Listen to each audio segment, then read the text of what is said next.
ఓం శ్రీ గణేశాయ నమః. గురుర్బ్రహ్మ గురుర్విష్ణు గురుర్దేవో మహేశ్వర గురు సాక్షాత్ పరబ్రహ్మ తస్మై శ్రీ గురవే నమః. కలియుగ దైవం తలనీలాల సమర్పణ మొక్కులు ఏ విధంగా భక్తులు తీర్చుకుంటారో తెలుసుకుందాం. శ్రీ వెంకటేశ్వర స్వామి కలియుగాదిలో తిరుమలపై నెలకొన్నాడనే ప్రతీతి. ఆ దేవుణ్ణి కలియుగ ప్రత్యక్ష దైవం అంటారు. శ్రీ మహావిష్ణువు యొక్క అర్చావతారమే శ్రీ వెంకటేశ్వరుడు. తిరుమల కలియుగంలోనే కాక సృష్టాది నుండి అంటే కృత యుగాది నుండి పవిత్ర క్షేత్రంగానే ప్రసిద్ధి చెందింది. ప్రళయకాలంలో భూమి సముద్రంలో మునిగిపోయి పాతాళానికి జారిపోయింది. శ్రీ మహావిష్ణువు శ్వేతవరాహ రూపంతో పాతాళానికి పోయాడు. అక్కడ హిరణ్యాక్షుని సంహరించాడు, భూమిని ఉద్ధరించాడు. ఆపై భూదేవితో కూడి ఇక్కడే ఉండాలని ఆ దేవుడు సంకల్పించాడు. గరుత్మంతుడిని పిలిచి వైకుంఠంలోని తన క్రీడాద్రిని భూమిపైకి తెమ్మన్నాడు. గరుడు వెంటనే వైకుంఠంలోని క్రీడాద్రిని తీసుకొచ్చి తూర్పు సముద్రానికి 5 యోజనాల దూరంలో సువర్ణముఖి తీరంలో నిలిపాడు. ఆ క్రీడాద్రి తిరుమల కొండ. వరాహస్వామి ఆ కొండపై అలా కృతయుగాదిలోనే నెలకొన్నాడు.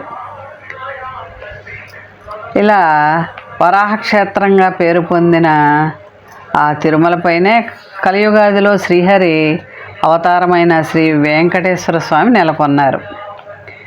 ఈ వెంకటాద్రి వైకుంఠం కంటే శ్రేష్టమైంది.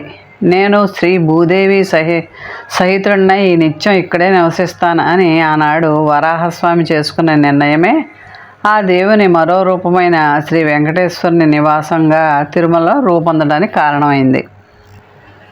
ప్రతి భక్తులు కూడా తిరుమలకి వెళ్ళే ముందు కొన్ని ముఖ్యమైన పనులు ఉంటాయి చేయవలసినవి. తిరుమలకు బయలుదేరే ముందు వారి వారి ఇష్టదేవతలను పూజించాలి. శ్రీ వెంకటేశ్వర స్వామిని దర్శించే ముందు శ్రీవారి పుష్కరంలో స్నానం చేసి శ్రీ వరాహస్వామిని పూజించాలి. స్నానం చేసి శుచిగా శుభ్రమైన వస్త్రాలతో శ్రీవారి ఆలయంలోకి ప్రవేశించాలి. ఆలయంలో ఉన్నప్పుడు స్వామివారిపైనే ధ్యానం ఉండాలి. ఆలయంలో పూర్తిగా నిశ్శబ్దాన్ని పాటిస్తూ ఓం శ్రీ వెంకటేశాయ నమః అని శ్రీవారిని మనసులో స్మరిస్తూనే ఉండాలి. తిరుమల సమీపంలో ఉన్న ఆకాశగంగా పాపనాశనం తీర్థాల్లో స్నానం చేయాలి. తిరుమలలో ఉన్నప్పుడు మన ప్రాచీన ఆచార వ్యవహారాలని విధిగా పాటించాలి. సాటి యాత్రికులను గౌరవించి వారిలో భక్తి భావాలు పెంపొందించాలి. కానుకలన్నీ కూడా శ్రీవారి హుండీలోనే సమర్పించాలి. శ్రీవారి ఆలయంలో జరిపింపదలిచినటువంటి పూజలకు కానీ కావలసిన సమాచారం కోసం తిరుమలలోనే లేదా తిరుమల తిరుపతి దేవస్థానం వారి ఏ సమాచార కేంద్రంలో అయినా అడిగి తెలుసుకుని పూజలు నిర్వహించుకోవాలి. తిరుమల కొండకు భక్తులు మొక్కులు చెల్లించుకునే సంప్రదాయం ఉంది. వారి వారి భక్తి ప్రపత్తులను బట్టి వారి వారి ఆర్థిక స్థితిగతులను బట్టి వారు మొక్కులు చెల్లించుకునే విధానం ఉంది. స్వామివారికి తలనీలాలు సమర్పిస్తామని కొంతమంది మొక్కుకుంటూ ఉంటారు. అలాగే వారు మొక్కుకున్న తర్వాత ఒక తెల్లని వస్త్రంలో పసుపులో తడిపి పసుపు గుడ్డగా తయారు చేసి ఆ బట్టలో చక్కగా నాణ్యాలు ముడుపు కట్టుకోవాలి. ఆ ముడుపు కట్టుకున్న తర్వాత తిరుమలకి వెళ్ళి తలనీలాలని సమర్పించుకోవాలి. తిరుమలలో తలనీలాలు ఎందుకు ఇస్తారంటే జీవన పోరాటంలో మనం చెప్పే అబద్ధాలకి చిన్న చిన్న మోసాలకు అసలు అంతే ఉండదు కదా. మనిషి చేసే సర్వకర్మల పాపఫలం తల వెంట్రుకలను చేరుతుంది. అందుకే పాపాలకి నిలయమైన తల వెంట్రుకల్ని దేవునికి సమర్పించి ఓ భగవంతుడా, ఇంతవరకు నేను చేసిన పాపాలను వదిలేస్తున్నాను, ఇకపై మంచిగా ధర్మంగా న్యాయంగా నీతిగా ఉంటానని చెప్పడమే తలనీలాలు ఇవ్వడంలోని పరమార్థం. పాపనాశనంలో తప్పకుండా స్నానం చేయాలి భక్తులందరూ కూడా. ఆ స్నానం చేస్తే ఏంటంటే తెలిసి చేసినా తెలియక చేసిన సమస్త పాపాలు పశ్చాత్తాపంతో 3 రోజులు స్నానం ఆచరిస్తే సమస్త దోషాలు పాపాలు పోతాయని శ్రీ వెంకటేశ్వర మహత్యంలో ఉంది. చిత్తా నక్షత్రాన చైత్ర పౌర్ణమి ఉదయం ఆకాశగంగలో స్నానమాచరించిన ఆ నీటితో కడిగిన మురికిలాగా పాపాలన్నీ కూడా పోతాయన్నమాట.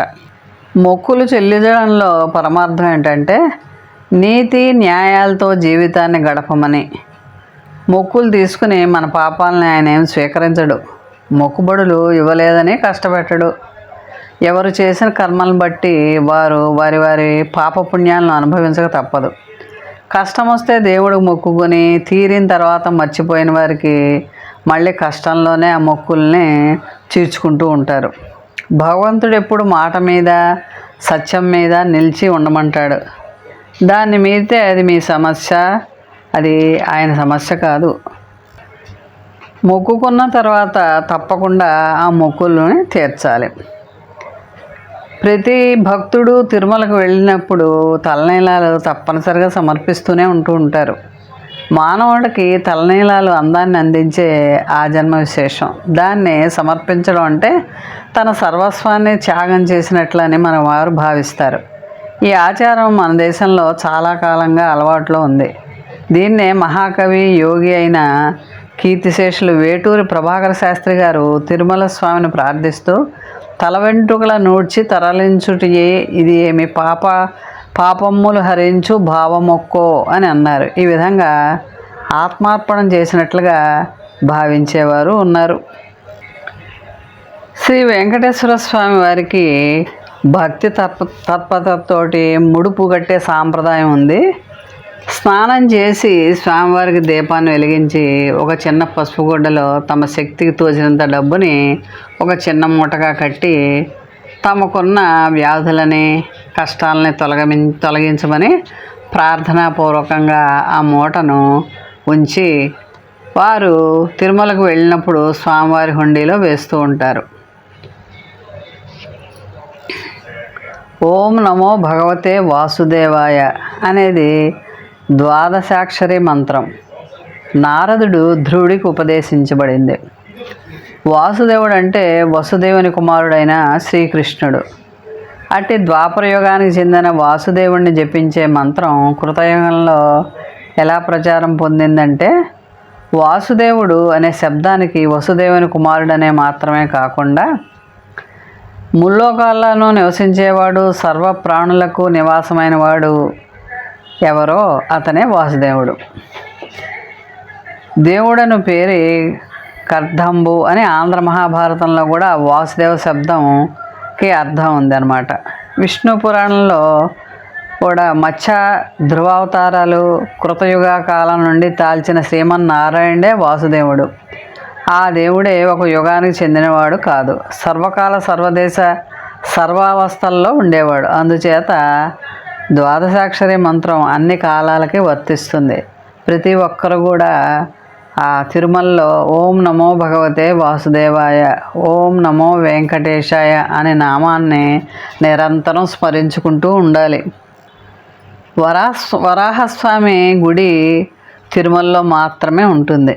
ఎందువల్ల అంటే హిరణ్యాక్షుని చంపిన వరాహస్వామి నేరుగా సొరంగ మార్గాన భూమికి చేరింది తిరుమల క్షేత్రంలోనే అన్నమాట. ఆ కారణంగా తిరుమల క్షేత్రపు భూమి మొత్తం వరాహస్వామిదే. అందుకే ఆయనకి నివేదన అయ్యాకే వెంకటేశ్వర స్వామికి నివేదన సాగుతుంది. మిగిలిన ఆలయాల్లో వరాహస్వామి లేకపోవడానికి కారణం వరాహస్వామి తిరుమలకి మాత్రమే చేరడం వల్ల ఈ పద్ధతి కొనసాగుతోంది. మోహన్వాణి ఛానల్ వారికి ధన్యవాదాలు. వినండి, వినిపించండి, వింటూనే ఉండండి. మన మోహన్వాణి కార్యక్రమాలు మీకు నచ్చినట్లయితే వెంటనే ఒక లైక్ చేయండి, అలాగే కామెంట్ చేయండి, ఎక్కువ మందికి షేర్ చేయండి. సబ్స్క్రైబ్ చేసుకోకపోతే వెంటనే మన ఛానల్కి ఇప్పుడే సబ్స్క్రైబ్ చేసుకోండి. ధన్యవాదాలు.